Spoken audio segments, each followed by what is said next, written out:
Good evening. Thank you for being here. My name is Councilmember Kshama Sawant. This is a special meeting of the Human Services, Equitable Development and Renters' Rights Committee of the Seattle City Council. The time is 6:15 p.m. We are meeting here at the Miller Community Center in District 3. I apologize profusely for the delay. I know you all have families and lives to get back to. I was waiting for my staff member, our policy analyst, Ted Verdone, to get here. Unfortunately, he just informed me that he was in a bike crash and he's right now in an ambulance heading to the hospital. And he tells us he's okay, but obviously you can imagine we are extremely anxious to hear about his welfare, but we are going to have to proceed without him at this moment.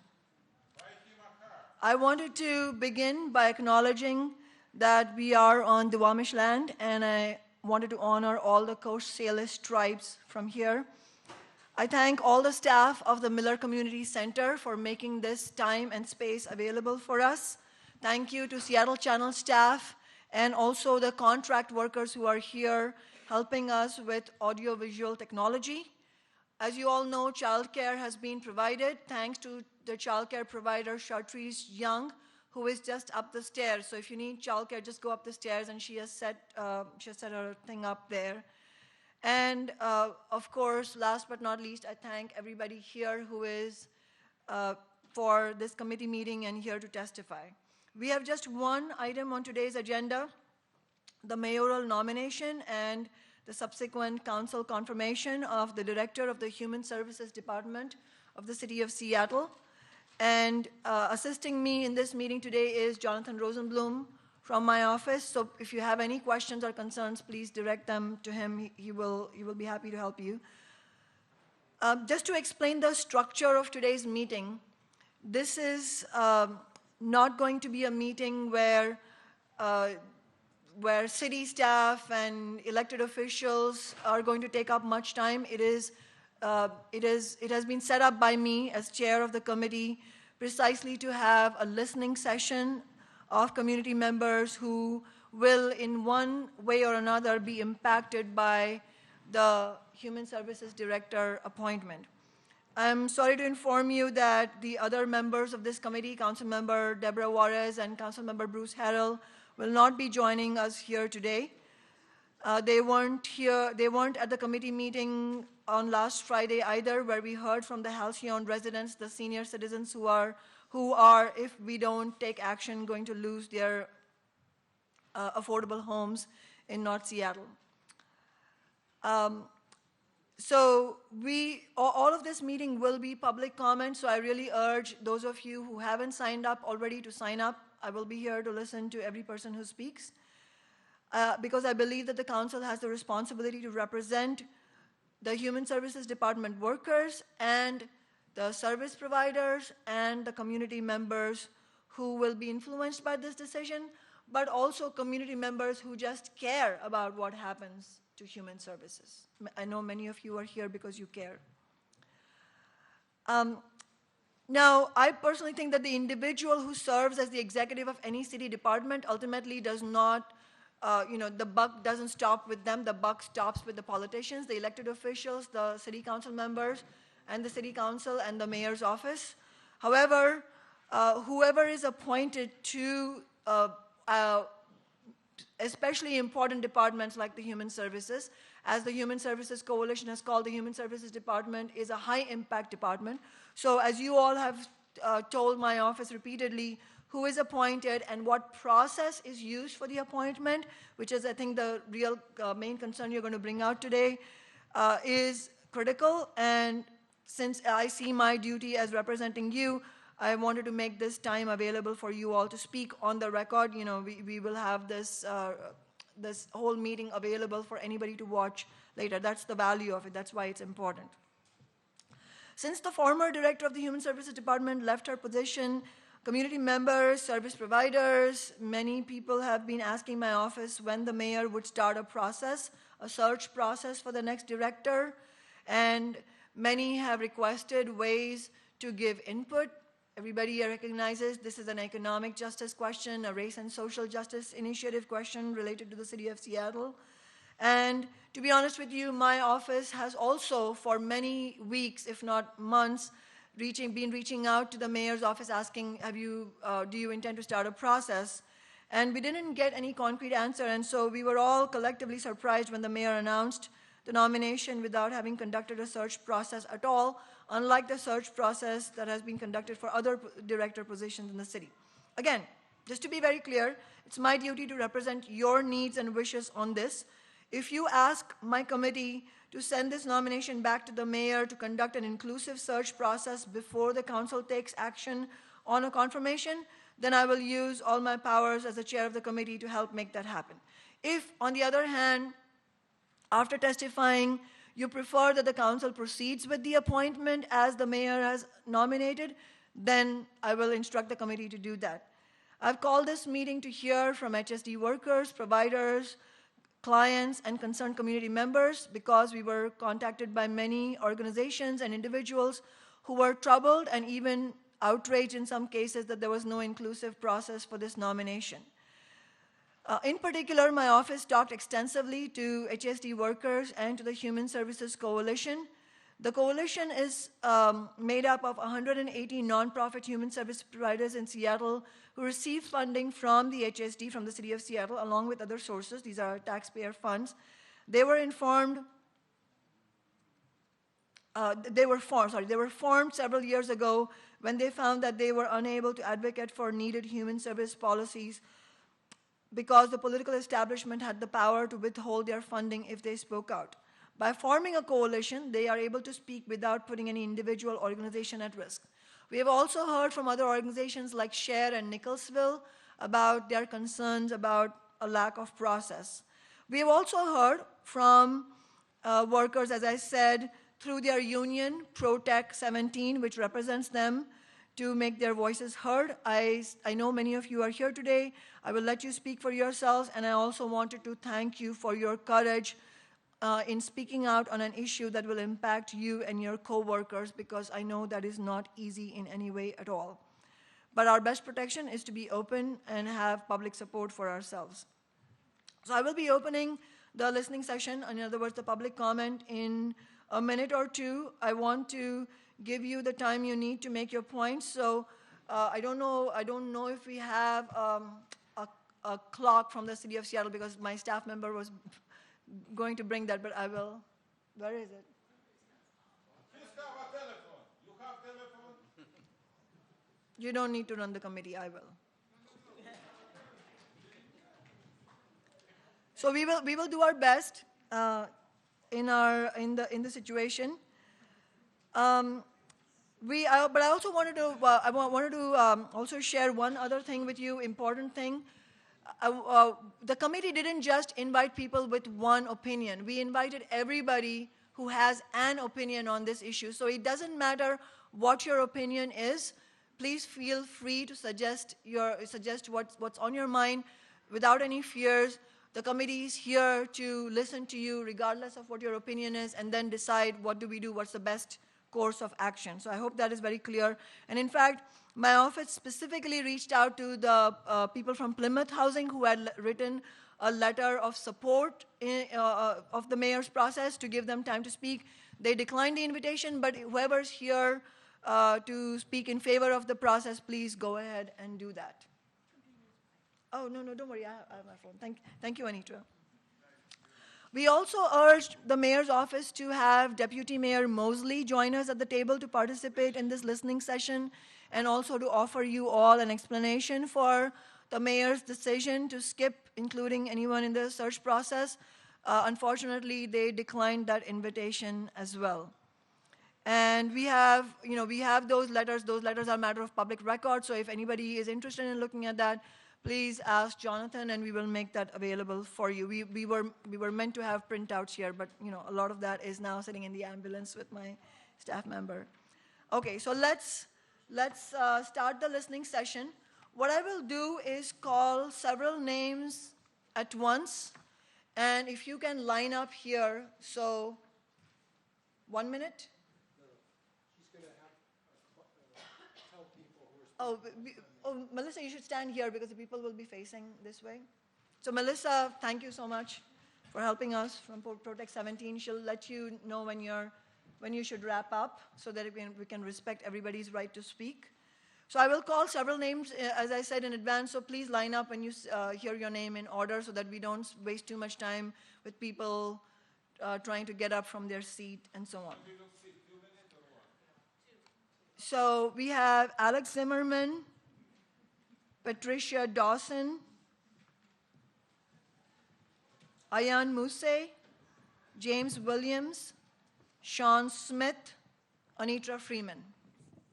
Oh, somebody supposed to be help me. Sorry? Oh, you What's your help?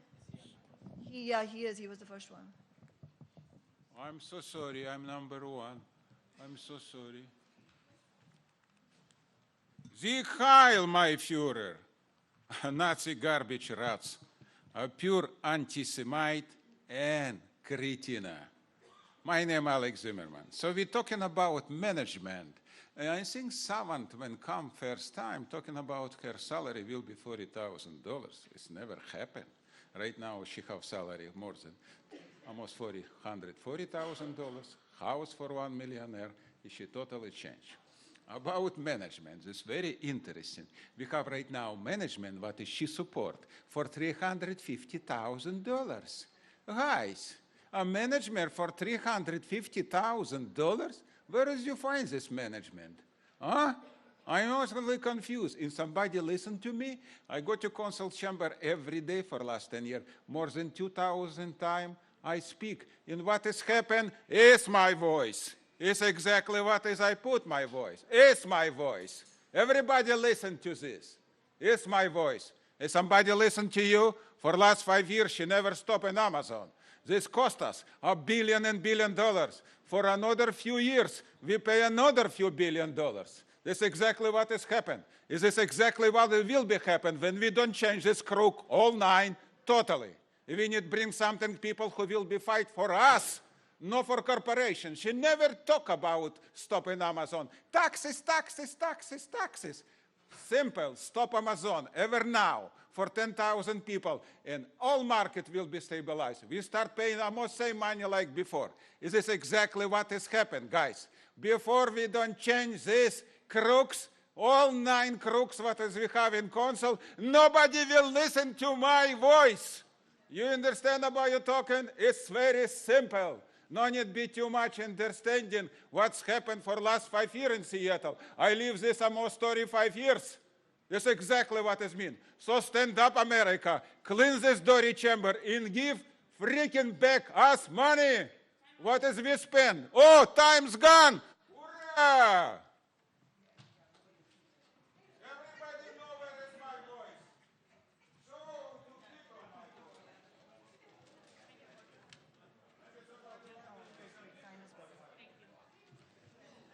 Go ahead. Hi, And please, every speaker should state their name before they speak. my name is Patty Dawson. I work for the City of Seattle Aging and Disabilities. I have a great job there. I go into Seattle Housing Authority buildings, working with seniors, low income, helping with caregivers, and with all kinds of social services. I was recently, last year, my continuing ed was when I was sent by the mandated Race and Social Justice training to the People's Institute, where a lot of layers of education about racism and fairness and process, which is why we need a fair process, hiring process for our new Human Service Director. When you appoint somebody, it's not a process. It's pretty simple. And we're mandated to be educated about fair processes in terms of social justice. So, Thank you. I think there were a few people in front of me, Sean. Go ahead. There was Ayan Muse and James Williams before Sean Smith. Do we have either of them here?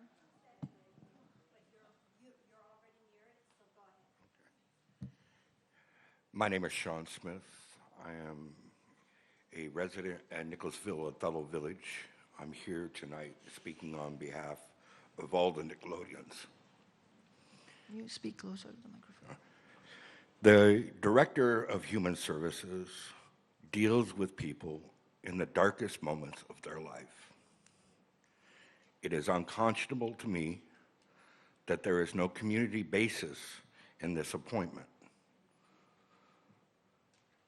Since August, Othello Village has been asking about process, a seat at the table regarding the renewal of our site. Our permit is up in March, and we don't know what the process is moving forward. We've asked to be at the table when making policy decisions regarding the ordinance. We have been excluded. This needs to be redirected back to the mayor and say, go and find someone who is more community-minded, who is willing to come to the door and talk to people. Thank you.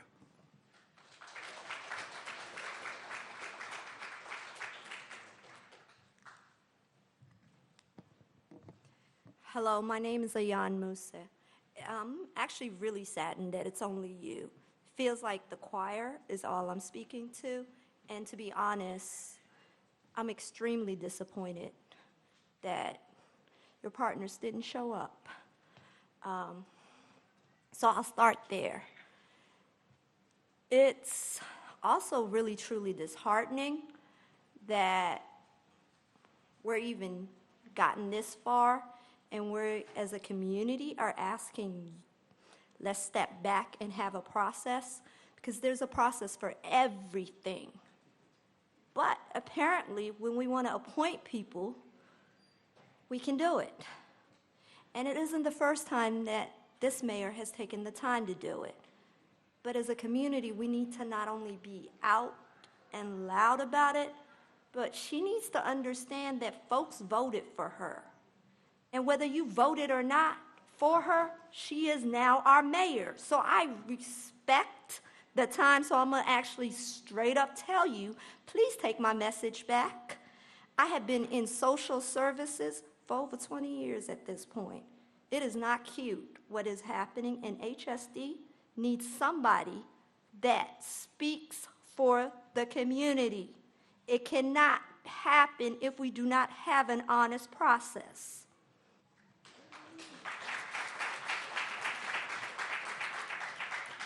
Sorry, Yeah. Anitra, before you start, let me call out a few names. And of course, James Williams is here now, so you should speak after Anitra because you were there. Then we have Ralph Nicholson, Erin Bryant, Jamie Helgeson, I'm sorry if I'm not saying your names right, Shawnee Jones, and Sydney Thomas. Go ahead. Okay, my name is Anitra Freeman, and yeah, this is Seattle. What happened to Seattle process? What Cher and Wheel need, and what everyone in the community needs in this position, is someone who works with all people collegially, with respect, regardless of social status or economic condition. And this is not Cher or Wheel's experience with Jason Johnson. He won't talk to us.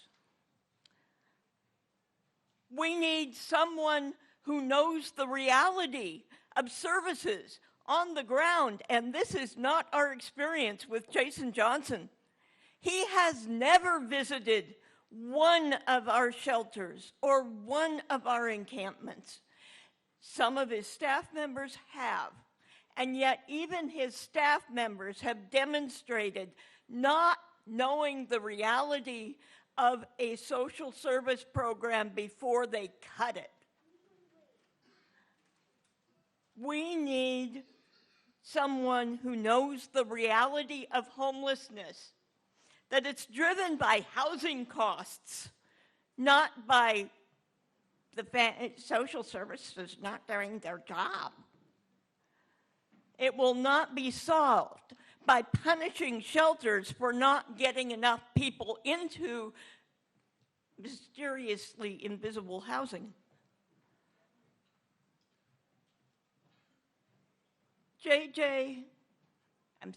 Jason Johnson continues to base funding decisions on ideology, not on facts.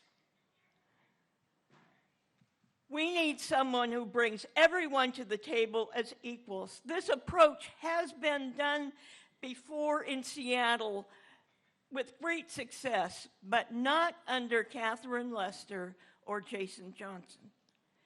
We can do better.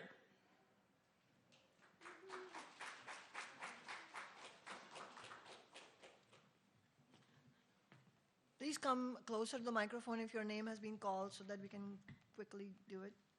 So anybody else whose names were called? Ralph Nicholson, Erin Bryant, Jamie Helgeson, Shawnee Jones, Sydney Thomas, please line up closer. Go ahead. All right, thank you. My name is James Williams. I think I'm here. I agree with a lot of the things that have been said by speakers who came before me. I think that everybody knows that the process needs to be slowed down. There's a lot of wisdom and there's guidance that should be taken by the communities that are affected by the services that are funded and provided, through HSD.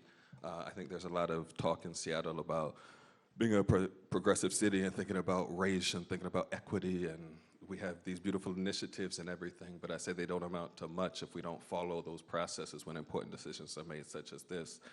I'm happy to see you here. I'm disappointed in a lot of your counterparts. I hope that people find a way to slow down the process, and I hope that elected officials understand that if they don't, I think people are going to continue to come together, people are going to continue to fight, and people will be heard. We will have more of a process one way or another. So I'm glad people are here. I hope that people aren't here. Pay attention to what's going on, and there will be a lot of people who are affected by the decision that's made and how it's made. Let's slow down and get it right the first time. Thank you.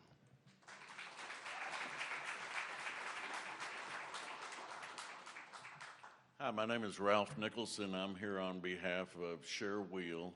I think we can all agree that one prerequisite for the position of Director of Human Services should be unbiased and unfettered response to the very real concerns of the citizens of Seattle.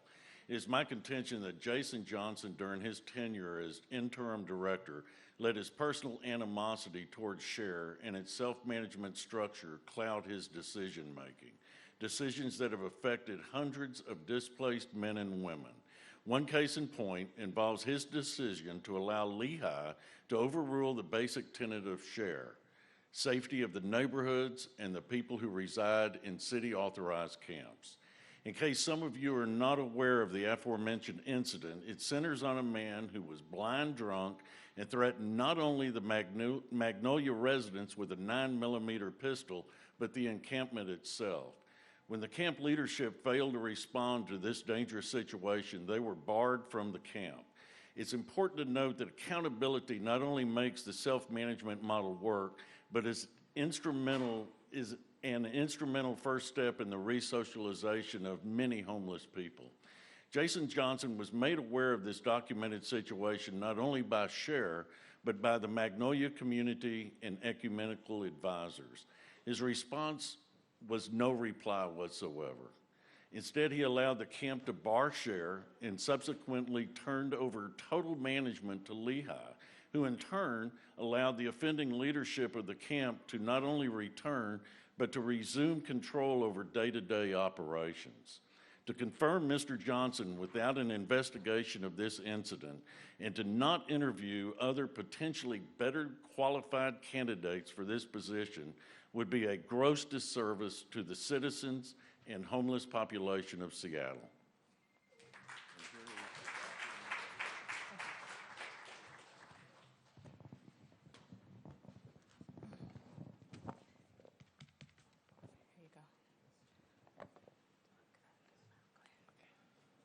Hello everyone, my name is Sydney Thomas, and I'll be reciting my poem called I Am the Black Child by Michael Wynn. I am special, ridicule cannot sway me, I am strong. Obstacles cannot stop me, I hold my head high, Proudly proclaiming my uniqueness, I hold my pace, continuing forward through adversity. I am proud of my culture and my heritage. I am confident that I can achieve my every goal. I am becoming all that I can be. I am the Black child. I am a child of God.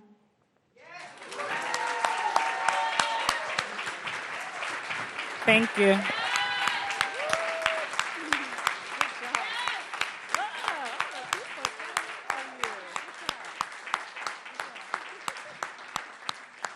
Thank you. Uh-oh, did I mess it up? Thank you. Good evening, everyone. Here, I'll give this to you real quick. Hold that for a moment. That was my son. That is my son, Sydney. And I wanted him to recite his poem to bring humanity into this space and to bring humanity to the department that I work in, the Human Services Department. Again, my name is Erin Bryant, and I am a community member and a City of Seattle employee. I come before you tonight with a strong desire to express my deep concern about the appointment of the HSD director position. The Race and Social Justice Initiative is the city's commitment to eliminate racial disparities and achieve racial equity in Seattle. I believe in the principles of the Race and Social Justice Initiative and the strategies that we have identified, such as to ensure racial equity in city programs and services to make tangible differences in people's lives. We need to have a thoughtful and deliberate approach to selecting department directors. The appointment or search should not vary. Although you may have confirmed other department directors, city council members, you have a unique opportunity to shift the culture of the city as a whole. This appointment enforces white supremacy no matter the race of the person you appoint. It is critical to engage in a process and center an engaged community, and not the people you deem as community. Allow us to partner with you. We're here.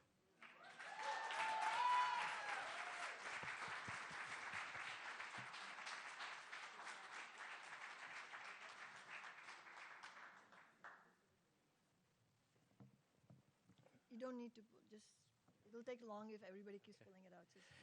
Hi, my name, is it on? Hi, my name is Jamie Helgeson. I work with Aging and Disability Services. I'm a member of ProTech. I would like to say that this meeting for me is about Jason Johnson. This meeting is not about Jason Johnson. I think it is really both for me. A common theme that I am starting to see in my disappointment and not seeing other council members show up to listen is the lack of listening by just appointing somebody to the position without asking the community to weigh in, without giving yourself an opportunity to listen to beautiful poetry by a young boy, without giving yourself the opportunity to listen to all the stakeholders in this room and all the stakeholders that might have had the potential to speak their truth about this process. And I would like to say that I, as a white person, have suffered from the notion that I think I know how to fix everything. And one of the things that I've learned in RSJI is that I need to listen, and I need to listen to other people's stories. And what I have experienced of Jason one time in meetings where concerns were being brought up is that in the middle of voicing our concerns and asking for him to be more involved, he simply said, "I am complete," and walked out of the room. This is the sort of thing that has happened several other times. And what I'm experiencing with the council or the mayor just appointing somebody is the same thing. Is we are complete, we're moving forward, we are not going to listen to the people. So it is about Jason, it isn't about Jason. Thank you. Shani? Shani. Just one second. Before you go on, let me just read a few more names so people can line up here.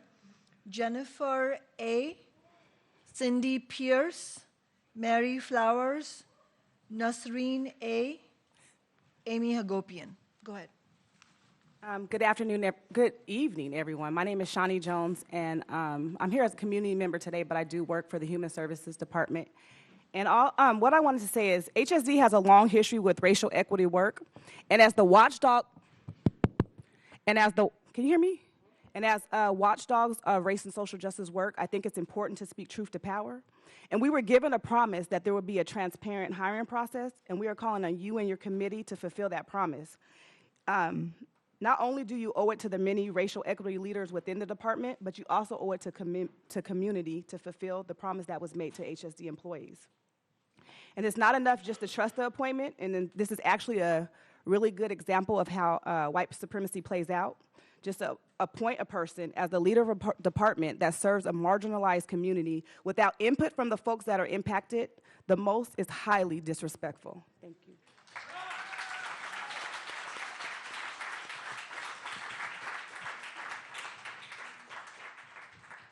Hi, my name is Jennifer Asplund. Thank you for the opportunity to speak tonight. While I rarely agree with this council, today is an exception. Regarding the appointment of Jason Johnson from interim director for the Seattle Human Services to the director is a concern. As the interim director of the Seattle Human Services Department, Jason Johnson oversees nearly $130 million in annual investments to more than 180 community-based human service providers that support the city's most vulnerable each year.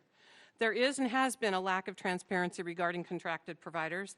The public has lost faith that our tax dollars are being spent in a manner that results in positive-based outcomes. If Mr. Johnson's job is to oversee these funds, he has done a poor job, and it's evident by the human suffering in our city.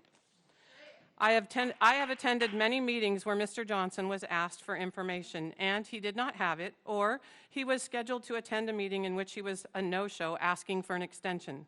As a tax-paying citizen, I expect more out of an employee bringing in a six-figure salary.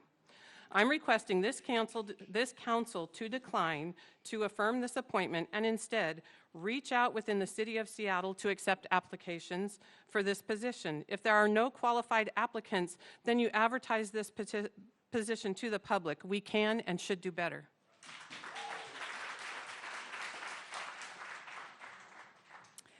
Good evening. My name is Cindy Pierce, and I'm with the Neighborhood Safety Alliance, and I'm here tonight to ask the council, and I wish they were here too, to reject the mayor's recommendation for Director of Human Services and look beyond Seattle for a new director. I also want to thank Councilmember Sawant for her honest and bold comments to get this at the table. And I listened to you it was Monday when you brought this up, and I had to call your office right away because I was going, she gets it. She knows, she gets it. She knows what's going on here. And one of the key directives of the Human Services Department is finding a solution to homelessness. And it's a huge part of the budget. And what I have observed over the last 4 years is more verbal and written language and very little action from Human Services. I recall the previous director in committee meetings using a lot of how to talk politics in Seattle. Your current interim director seems to be doing the same thing. He sits at council meetings, he's been asked questions, and has been unable to deliver as the council has asked. He never seems prepared and is unable to address many questions asked. Since Councilmember Sawant has taken over the committee, she's had to postpone meetings due to the interim director not being prepared. On the HSD website, there's a statement reading the causes of homelessness, and there's six statements. Not one of those mentions drugs and addiction, which is one of the biggest problems we have in this city. And we will need a director that will tell us all the truth. Maybe the current director does exactly what the council wants, and it works for them, but unfortunately, it's not working for us, the people. If the director does their job, all these subcommittees and consultants that you've hired end up costing us millions would be eliminated, and we could have a concrete plan that may not be to the council's liking, but will be getting these people off of the streets. And as history has shown, Human Services has been unable to perform the required tasks. Thank you very much for your time, and thank you for putting this session on.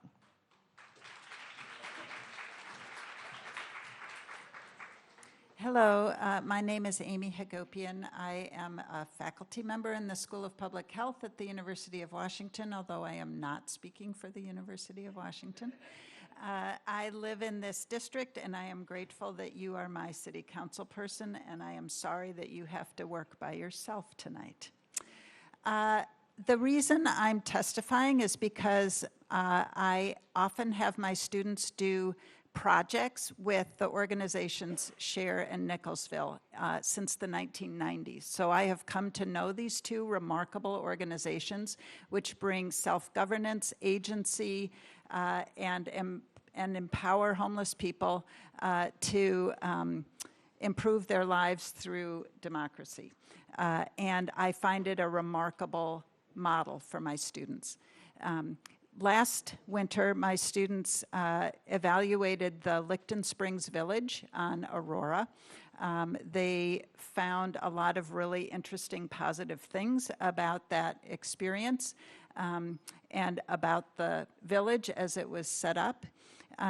When there was a conflict and some difficulty there, I wrote a careful 3-page memo to the Department of Human Services explaining where I thought some of the frictions were and some solutions that might be brought to the table.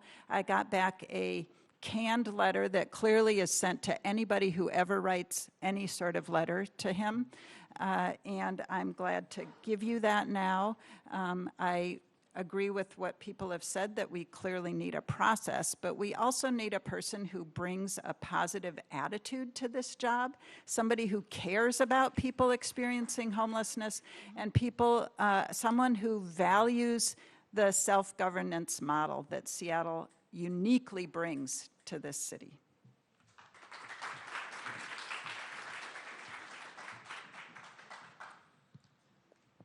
Good evening. My name is Mary Flowers, and I work for the Seattle Human Services Department. I'm also a community member, and I'm so thankful that my children and my grandchildren are here today, which is a blessing. I walked into this room, and I saw 6 microphones lined up and was expecting to see at least 6 council people here. And then the microphones got moved, and they moved. Then now there's 2 up there, and there's still 1 that's empty. And I sat in my seat, and I was like kind of downhearted that it took a lot for people to leave. Those fortunate to have a job to leave, get their children, come here. Those who don't have a job, a tired day of trying to find a job and make ends meet. And it struck me that as I was standing there and looked at how many people are in this room, the power is really here. Mm-hmm. That's why it's not about who the council, who the mayor, who the director is. It is about the power is in the people, because that's how folks get elected in the first place. And we got to get that crazy thinking out of our minds. The most important people are the people in this room right now. And that's why we have to have a process. We work 58 floors above the ground at the City of Seattle Human Services Department. It is isolated up there. You have to have a badge to get in. You have to, the mayor walks around with an entourage. She doesn't go anywhere without 3 or 4 security people. Even when they came to the Human Services Department, they were sweeping the floor. That's not the reality that the average person lives with. And so that's why a process is very important, because people who are wielding millions of dollars, hundreds of millions of dollars at the Human Services Department, and they basically can buy whoever comes in here, because there's a power dynamic when you're a funder. There is a power dynamic, and that is you have to have accountability in a real way. You have to, at 5 o'clock, be able to come in the room and look at people and see that this is my people. I sat last week, 1 week ago, I sat at First Baptist Church for MLK, and I heard the speech of the mayor, who left right after her speech. I saw council people that were applauding and introducing her as a champion of justice. I heard her quote Dr. Martin Luther King. And this is what I see. You know, you can talk a good game, but your actions speak much louder. And this really demonstrates a lack of process, because it's a lack of respect when you cannot even show up. So feel that respect. We need to feel that disrespect. And you know what? We're going to come back to the next meeting and to wherever the mayor is. And the powerful thing is that there's a bunch of city employees right in here, some of them still on probation. Some of them just got their jobs out of class, and they're here tonight. This is who you have working at the Human Services Department, and we deserve better. And even that we are much better off than the people that we are funded to serve, whether they're families, whether they're youth, whether they're people experiencing homelessness. And it's not good enough to say, I'm a person of lived experience. I was homeless 20 years ago. Because if you were really feeling that, you would be in this room tonight.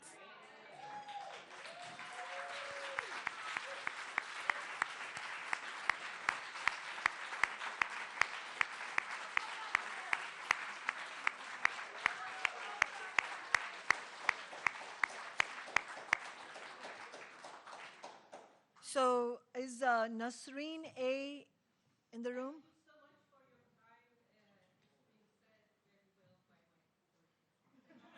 Are you, I'm sorry, Nasreen, are you an employee at HSD? Okay, thank you so much. Then there's Owen. I can't read your last name, I'm sorry, but as long as there are not two Owens who are signed up. Leslie Bowling, Jarrell Davis, Lisa Frazine. Please come up if you heard your name called out. Just got to adjust that a little higher. Hi, my name is Owen Kafis. I'm an employee of the Human Services Department. And I'm here to talk about the fact that this decision to push forward an appointment with false urgency and without process, by wielding hierarchical power, it's evident that our mayor is following the white dominant culture that forms our city government and is not standing up for the race and social justice initiative that she proclaims that she follows. I urge you and your fellow council members, if you truly believe in the race and social justice initiative, to push back and demand a process to make sure that community is involved and that the voices of the people that he is meant to serve are heard. Thank you.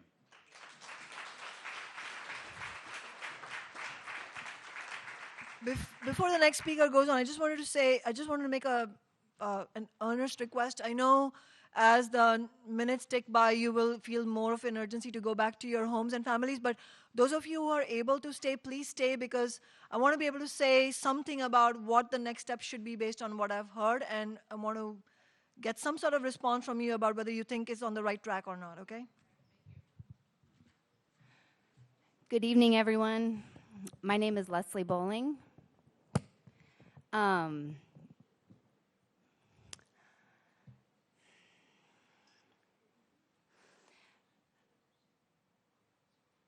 There are two words that are coming to my mind right now. One is commitment, and one is action.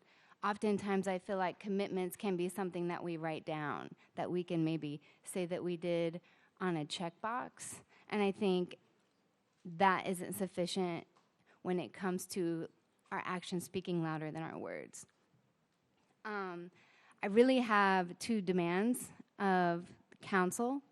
One is we're just asking for transparent government. Councilmember Sawant, I will remind you of a time in 2017 when maybe we had 4 mayors in like less than 6 months, and council felt the pressure from community to have an open, transparent process for that 9th position. And you all listened, and you had a transparent process. And that led to a very different outcome than an appointment by council. I, as a community member and as a HSD employee, am asking for the same thing, demanding the same thing. And I'm also demanding that City Council actually take a look at how the appointment process actually perpetuates white supremacy within the structure of municipal government, and take this as a learning opportunity to create some legislation to eliminate the appointment process in general. Thank you.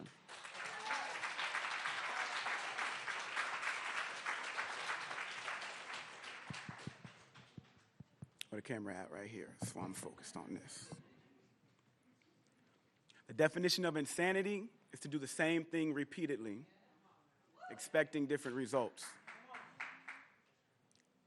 We told y'all not to vote for her. Ran a campaign, grassroots, black woman, but nah, people didn't want to vote for Nikita. Support Seattle People's Party. I'm born and raised in Seattle since '92, and I actually drove from the South End to get over here. So I got to see the city on my way to this very space. And when I think about the insanity of not just Seattle's government, but King County, Washington State, the United States as an imperialist, colonial, patriarchal, all the isms that manifest in our communities, I see some cowards. I see some cowards on the council. Because in 2015, they voted unanimously for 0 youth detention. However, earlier this month, we learned that King County made a decision to continue funneling $210 million into a youth prison that is in this jurisdiction. Those are inconsistencies.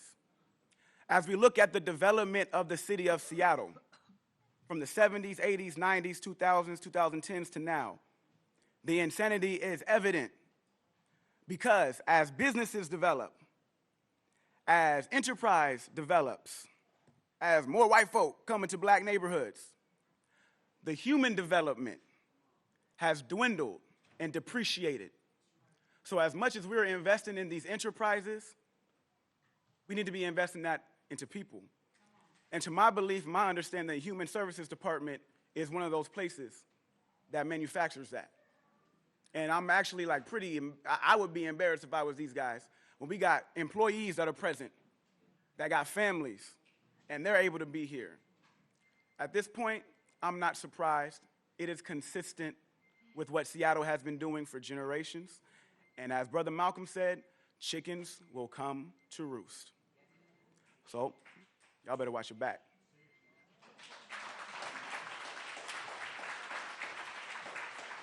Lisa? Hang on, are you Lisa? Just let me read a few more names. Karen Taylor and Janet Preston, Jane Klein, Gretchen Washke, I think, Peggy Holtz, Doug Hopkirk, or Alice Quinton, sorry, something like that, Quintance, I think. So if you heard your names, please come forward so that you can speak after the speaker who's before you. Hi, my name's Lisa Verstein. I'm a city employee. I'm a member of Seattle Silence Breakers, and I'm representing our group here to support the employees of HSD. Our group, Seattle Silence Breakers, wrote a letter to City Council sometime this week, and I'm just going to read a little bit of that letter. Seattle Silence Breakers recently learned about the plan for Mayor Durkin to directly appoint the interim HSD director to the permanent position. We are very concerned and disagree with this, as it removes the transparency of the process and the ability for employees and the community to weigh in and evaluate the pool of qualified candidates. We agree with and support the members of the HSD Change Team and caucuses who have expressed this sentiment as well. It's especially troubling that the mayor had previously promised an open and inclusive process for the appointment of department heads. It appears now that the mayor is not keeping that promise. The HSD director is in a very important position to lead a department that provides a wide array of services to a diverse Seattle. They must be accountable to the public. Therefore, the impacted community employees must be given the chance to have a say in who will lead in the best way forward. Council, we urge you to use your position to postpone the confirmation of the director and allow for a transparent process to occur. Thanks.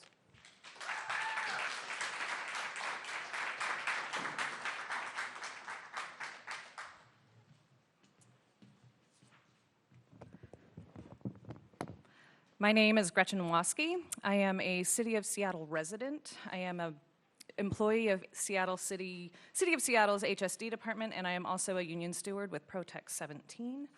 I am here to present a petition that has been signed with 130 signatures as of 1:15 p.m. There are more signatures to come. It states, "Dear Mayor Jenny Durkin and City of Seattle, or Seattle City Council, wow. We, the undersigned, Protect 17, formerly PTE 17 members who work in the Human Services Department, HSD, at the City of Seattle are concerned about the lack of transparent hiring process for the HSD director. The recent hiring process that was used for the director positions at Seattle City Light and Seattle Department of Transportation should be applied to the hiring of a director for HSD. Therefore, we demand that the mayor provide our department with the same transparent hiring processes that was provided to SDOT and SCL. I have 12 copies for you.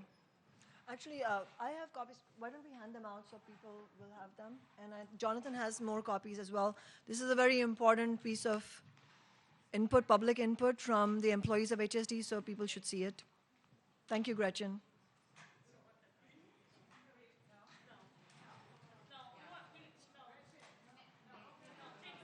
Really? Okay, okay, that's fine. It's the union's prerogative to not share. Thanks. Okay. Sorry. Go ahead. My name is Peggy Holtz, and I've been volunteering with Share Wheel in Nicholsville for over a decade. I've long been concerned about Mr. Johnson holding the position of director of HSD. In 2015, Mr. Johnson demanded an out-of-sequence audit of Share, claiming that the new audit was triggered by a late audit in 2013. Share discovered through a FOIA request that a dozen of Seattle's largest shelter providers had also had late audits, but no out-of-sequence audit was triggered for them. Also in 2015, Johnson shredded the City Council's green sheet, which was meant to pay Share's honey bucket bills.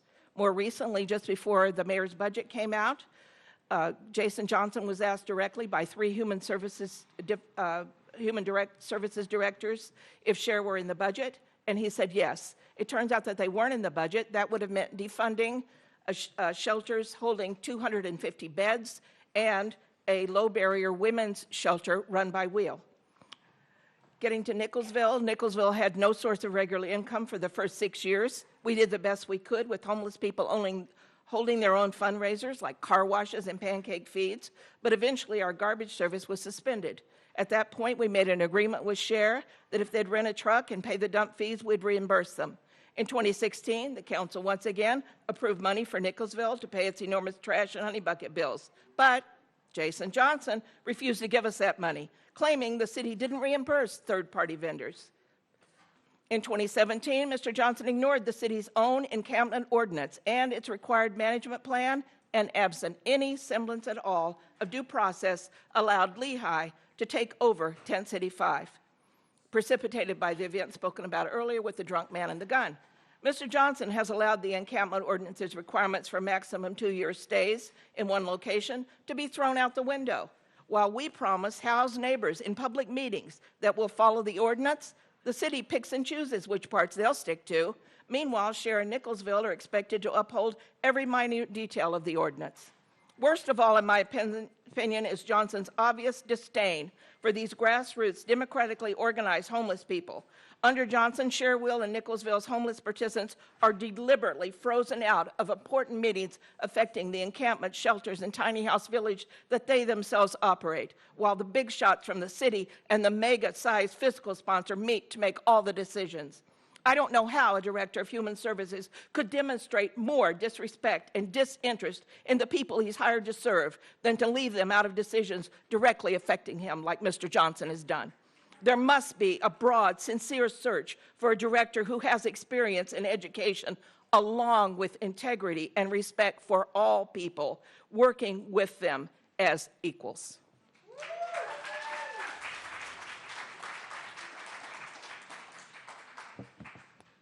My name is Alice Quaintance of Alice Quaintance and Doug Hopkirk, and I don't know Jason Johnson personally, but over the last several years, I've heard from people that I greatly respect, both at Share Wheel. I haven't heard from Mary Flowers before, but I greatly respect her, and also from people at CCS and people at DESC who have all expressed grave concerns about Jason Johnson. I think that we need to look more carefully at his appointment. And I would only add that I think that having respect for the communities of homeless people, be they organized communities like Share Wheel, Nicholsville, but also many of the encampments that we see are in their own ways. If you see a small group of tents together, those folks are getting along some way. They are communities. And just think it would be great to have a good process to find someone who can approach this very difficult, complex problem, you know, with the kind of energy and attention and concern that it really deserves. And Lord knows there are not going to be any easy answers to it. Thank you. Do we have Jane Klein? Yeah, go ahead. Hi, my name is Jane Klein. I think I might be the only person here this evening speaking in favor of this appointment for Jason, so I'm going to take a deep breath. Thank you for the opportunity to speak at this meeting. You've heard from many people this evening who have concerns about the mayor making this direct appointment. There are also many, many employees from HSD who fully support this nomination, and I'm here to join them in my public support of his appointment. I'm fortunate to have worked with him for over 4 years at the city, and in my 15-plus year career as an assistant, I can say without hesitation that he is the best boss I have ever had. Jason has dedicated his entire career to public service. His credentials and his leadership skills make him uniquely qualified for this role. He's been at HSD for over 5 years, and in that time, he's worn a number of different hats. Regardless of role, Jason is always the first one in the office and the last one to leave. Jason works over weekends so that his team doesn't have to. Jason is the only department director I'm aware of who occasionally staffs our front desk at our office. He helps the many constituents who visit our office navigate the services for which they are eligible. But Jason isn't just a great boss and a helpful colleague. He has had real positive impact on HSD's results, which means that he's had real positive impact on HSD's providers and in turn our customers. Do you know that just last year, while he was serving as interim director, that all contracts that went through our RFP process had racial equity performance measures embedded in them? That HSD changed our hiring practice in order to reduce implicit bias, that over 200 staff attended RSJ or UIR training, that over 200 staff were trained in results-based leadership. Do you know that HSD executed 3 times as many contracts on time than in the previous year, that we had 0 audit findings, that HSD launched a grants manager role to maximize other funding sources, that we put all of our financial and funding policies online for anyone to access. We also launched an operations dashboard for staff that makes our budget, staff demographics, and other operational functions fully transparent. All of that work was under Jason's interim director leadership. He has made HSD better, which means that we can better do our jobs to support providers and customers. I ask that you please vote to confirm Jason as HSD's director. Thank you for listening.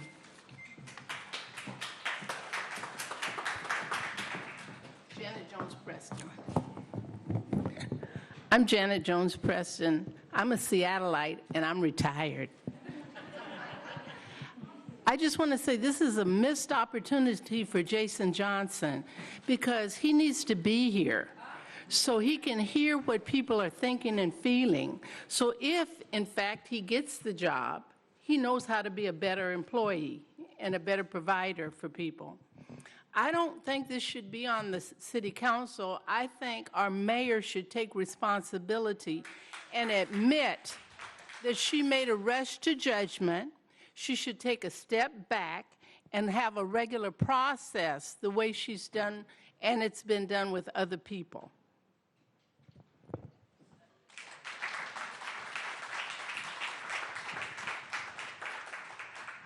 My name is Karen Taylor, born and raised here in Seattle, Washington, 1964.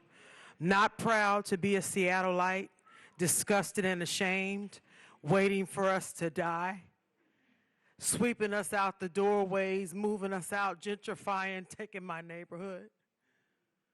I'm disgusted. Disgusted. And then for them to not even show up to even hear us, they don't have a relationship with us. They don't care about us or how we feel or what we want or our children's future. I'm disgusted. I'm not going to die. I'm going to keep rising every morning. I'm going to keep living for my people. I'm going to keep doing all that I can do to be all I can be while I'm here.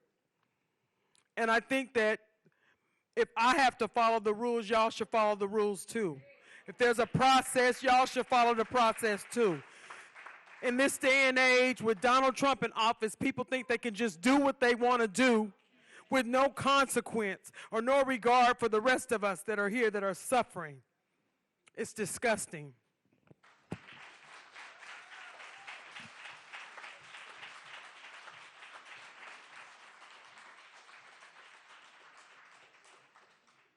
We have Reverend Walden, Queen Bee, Hamdi Abdullah, Fior Alarcon, Claire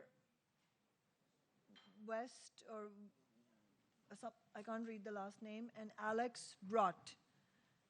Can all the speakers come up here? Starting with Reverend Walden and Queen Bee and Hamdi.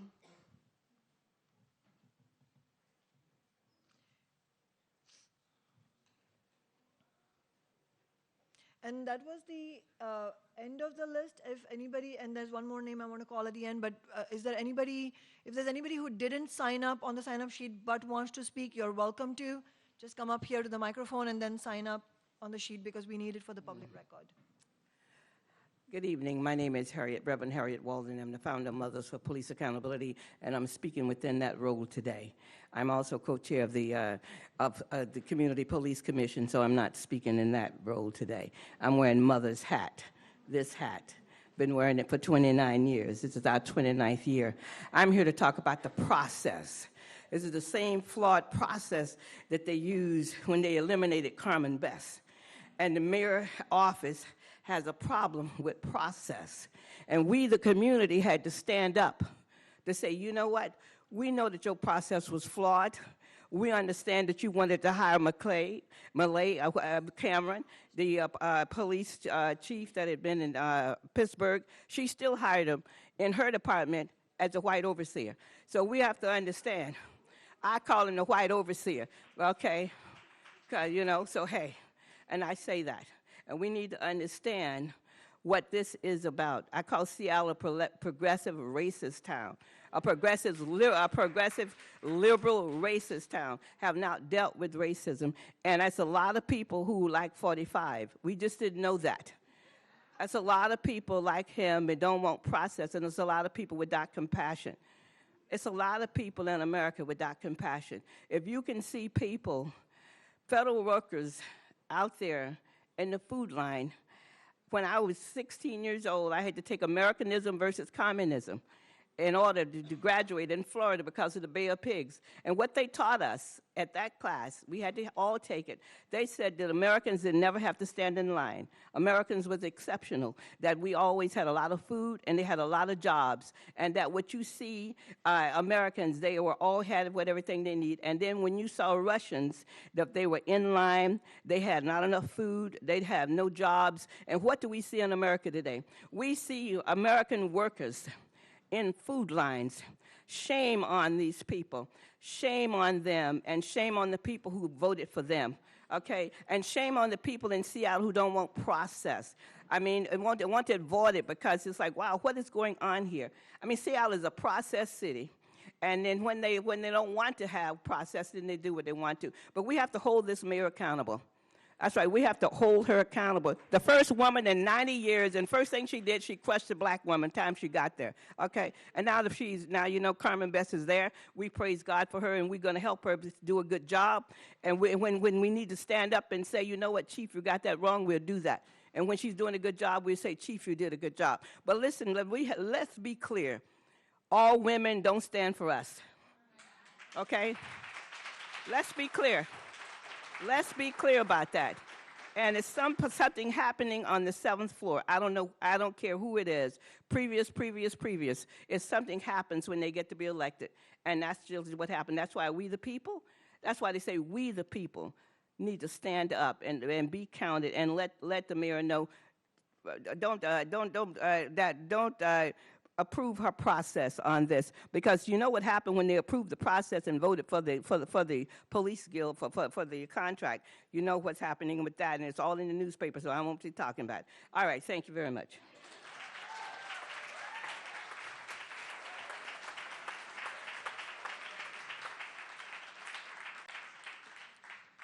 Good evening, everyone. I'm Queen Bee King Rios. I'm a member of SHARE and WILL. Also, WILL has the only women's low barrier shelter in the city, and the Human Services Department provides funds for these shelters. Well, I don't know what Human Services Department director would cut funding to a shelter that provides a safe, warm place to sleep for a woman at any time of night and any time of condition. What kind of human service director is that? You shouldn't have to be homeless and wonder about where you're going to sleep in the richest city in the world. Our voices need to be heard, and this was the best thing I could have saw when I walked in here. Our voices matter. I don't work, but my job now is to be a voice for people who don't make a choice, but I'm going to be that voice for them. Thank you.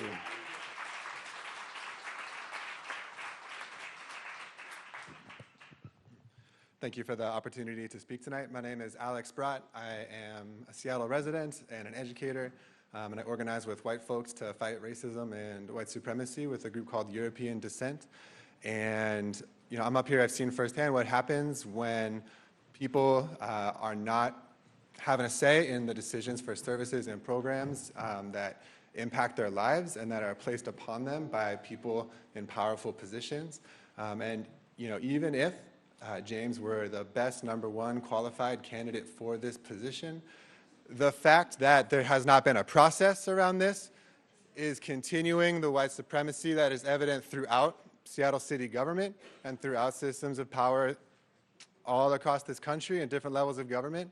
And so all we are asking is for a transparent, accountable process, and for people who are impacted by these services, who are living day in and day out at the whims of people who are making these funding decisions, make sure they can have a voice, make sure that they can have a say in who runs the Human Services Department. Thank you.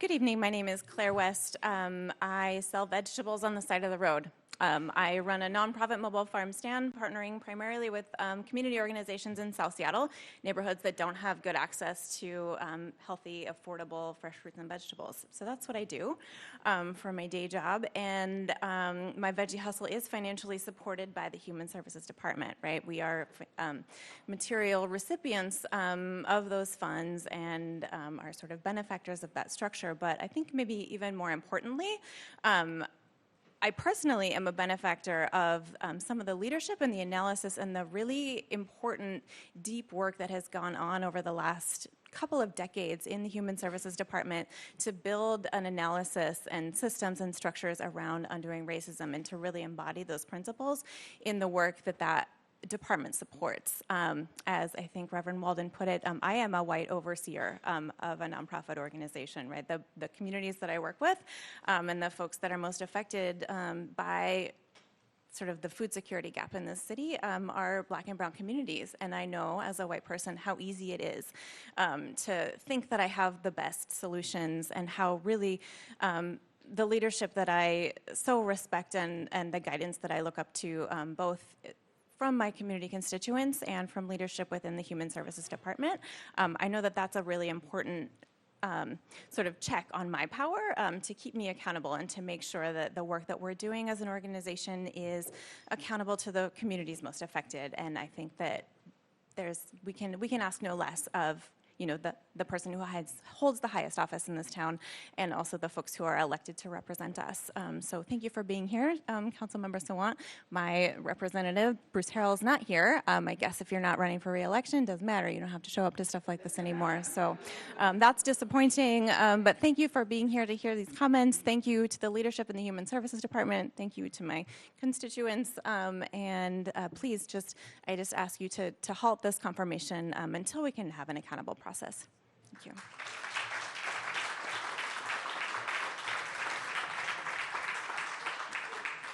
Is Hamdi here? Hamdi Abdullah? Okay. Fior? Are you?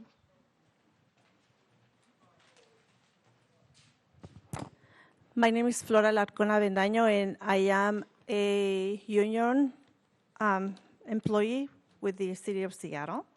I work in the Human Services Department, and thank you for being here today, and thank you for the opportunity to speak.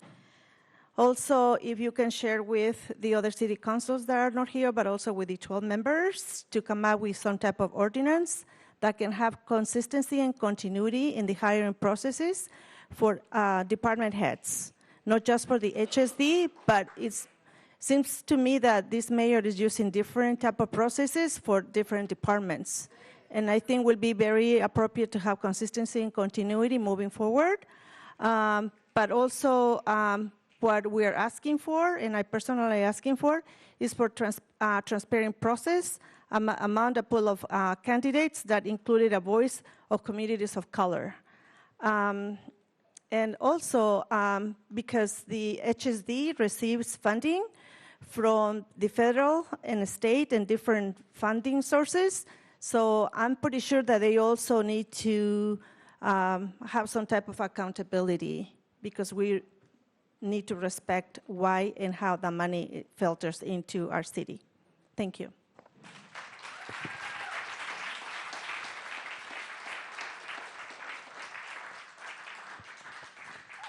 Our last speaker is Gerald Hankerson. But as I said, please don't leave. I just want to speak for a few minutes before we close the meeting.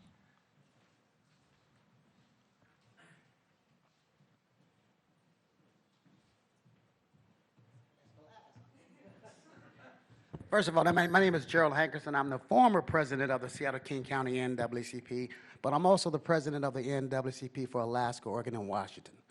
I bring this up now because during my tenure, I'm just sick and tired of Seattle leaders dismissing our community like we ain't crap and making decisions behind our back, behind closed doors, to put some white man in power to make decisions on the backs of our people since we've been in this country, let alone in this city. I'm recognizing the fact, thank you, I'm recognizing the fact that our whole country right now is on a shutdown over a wall, but we seem to have a wall between downtown Seattle and the black community. This lady, elected as mayor, ran on behalf of the gay community, the black community, and every other community, but I have yet to see her yet to come down to be accountable to our community. And I'm tired of talking about people of color. I'm talking about black people. Black people. Every day I look up, I see all these promises on the news and the paper. We're going to build tiny houses and outhouses and garage houses and all these other houses when people can't even afford to live in Seattle. And then now they can't live in Seattle. You get these billions of dollars and you want to put a puppet in a position to make decisions on the backs of us. That's what I'm tired of. I definitely want to compliment you, Shama Sawant, for being courageous enough to bring this community meeting to the community rather than meet with y'all downtown behind closed doors. But I also know this is an election year, and ultimately it's our responsibility. Everybody going to be coming knocking on your door asking for your vote. But it's up to us to make sure who we put in that seat to hold them accountable. We just can't quit after the election, just walk away back to our regular lives. Black folks ain't been able to do that in 400 years. But I'm sick of a person that's in the office just shoving people down. They shoved the police contract down our throat. Then they try to shove Carmen Best and everybody else down our throat, thought we was missing. And now you're trying to shove Mariko Lockhart down our throat. Now you want to put this guy, and I want to be clear. I don't even know this person who you're talking about other than his name, Jason Johnson. And that's proof right there. The fact that we in the community that don't know him show that he's clearly not qualified. Clearly not qualified. So I'm serious when I say that doing this civil rights work because I would love to work ourselves out of a job.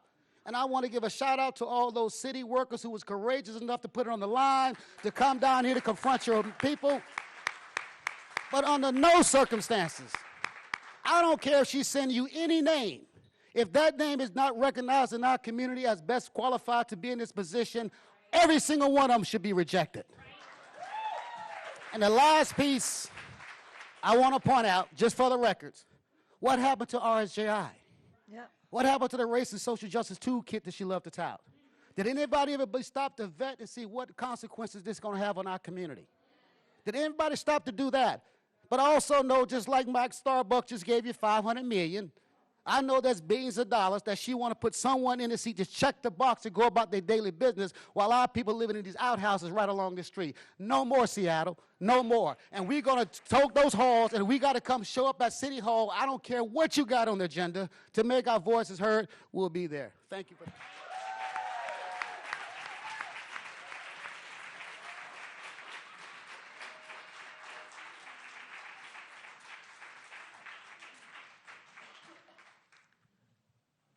So I'm really extremely grateful to everybody who spoke, everybody who came, and it also warms my heart that you all felt this, even though it's a committee meeting, that it was in the community, that you felt free enough to bring your family members, your children, even infants here. That really makes me, that makes me feel good that we were able to open that space up, and and I think the City Council should be doing that much, much more often.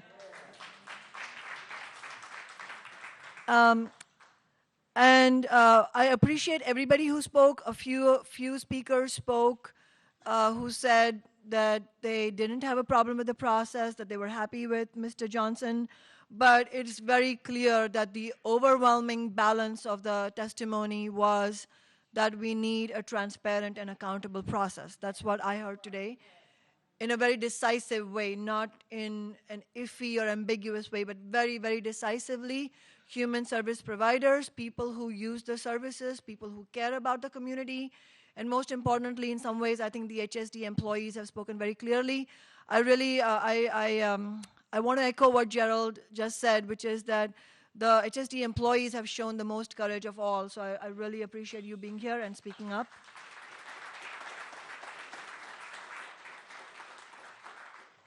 So as I had promised when we started the meeting, that what the next step should be would be determined based on what we heard today. And I'm grateful to you that enough numbers of you came here so that we could actually get a sense of where the community stands. And it is clear that the community stands with the position that it is not going to be okay for this committee to approve the nomination as it has been made.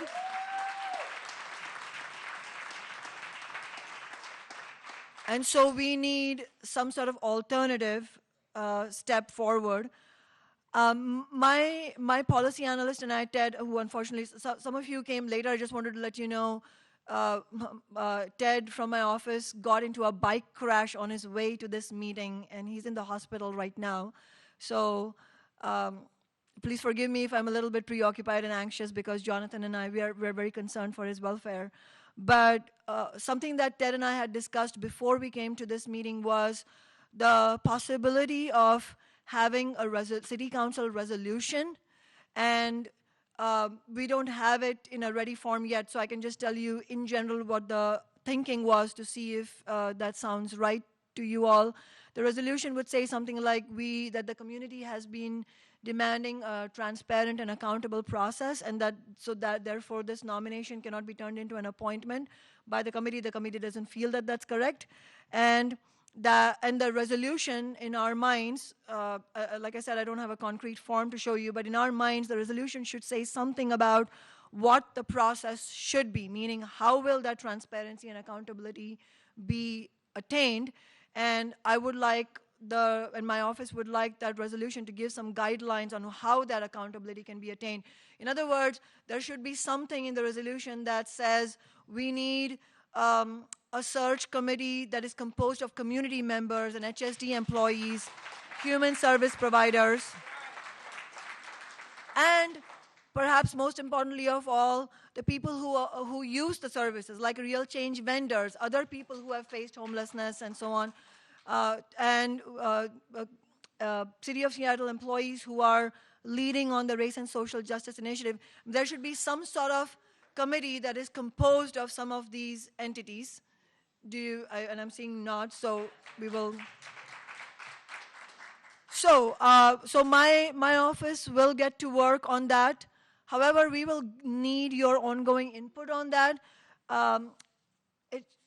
Very, very few of you have actually given me your contact information on these sign-up sheets that just have your names. Of course, my office is in touch with a lot of organizations that are represented here, but if you are, as an individual interested in giving us input on the resolution, no matter who you are, if the union wants to give us input, which the union should have a seat at the table, no doubt about it. Protect 17 should have a seat at the table in the search process. But if you all are interested in participating in that, in the resolution, the drafting of the resolution, which we will need to do fairly soon, Could you please sign up with Jonathan just on his notepad or whatever, just so that we have some way of connecting with you. And for everybody, I would say, please watch out for some sort of announcement from my office. And if you're not already on my office's emailing list, please give Jonathan your email address so you will get constant notifications of what we're doing. And so, as a matter of course, you will get a notification when this resolution would be ready. It should be in the next week or two. So the HSD director, can you do the resolution so that it includes a process for all directors? We could potentially do that. We could potentially do that. I don't want to make promises offhand because I don't know how complicated that resolution will be. If it can be done, if there's agreement in the community, if we can get agreement on the council on something broader than just HSD, we could do that. I am open to that in principle, but we'll see what form the resolution takes. And if people are interested, we could have a community discussion when we have a draft of the resolution. Anything is possible. I'll be honest with you.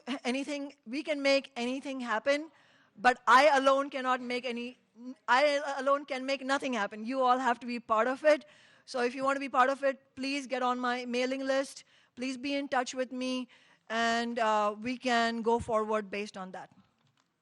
Okay? And we also should be aware, based on the communication that we have had from the mayor's office, based on everything we are hearing, let me put it this way. I would be delighted and I would welcome if tomorrow I heard from the mayor's office saying that they watched the Seattle Channel video of my committee and that they were extremely moved by the testimony. Hear me out. That they were extremely moved by the testimony and that they do want to carry out a transparent and accountable process, and if they invite the community to be part of that process. If they said that, I would be more delighted than anybody. However, I don't expect that will happen. We have to live in the real world, not in dreamland. And at this moment, I don't expect it to happen. I welcome the mayor's office to surprise me and the rest of us.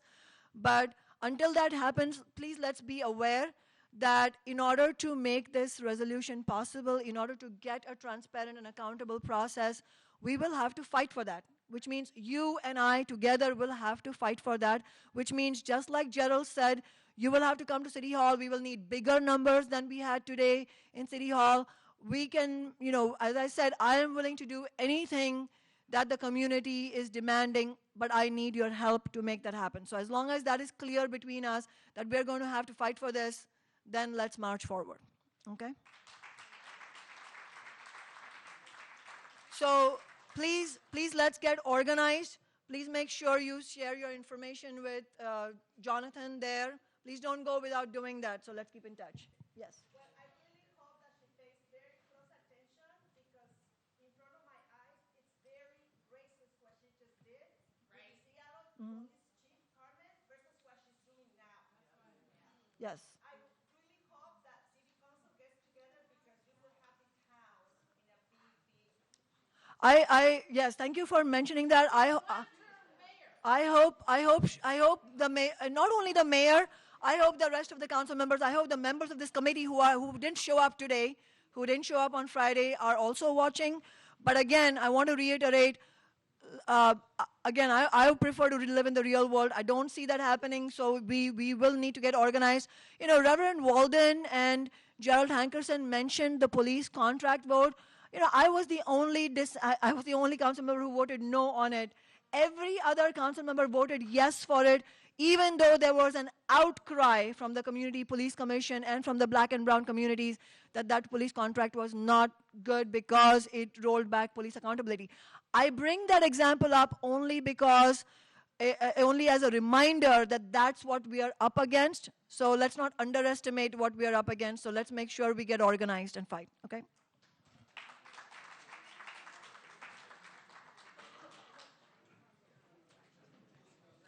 Please don't forget to sign up.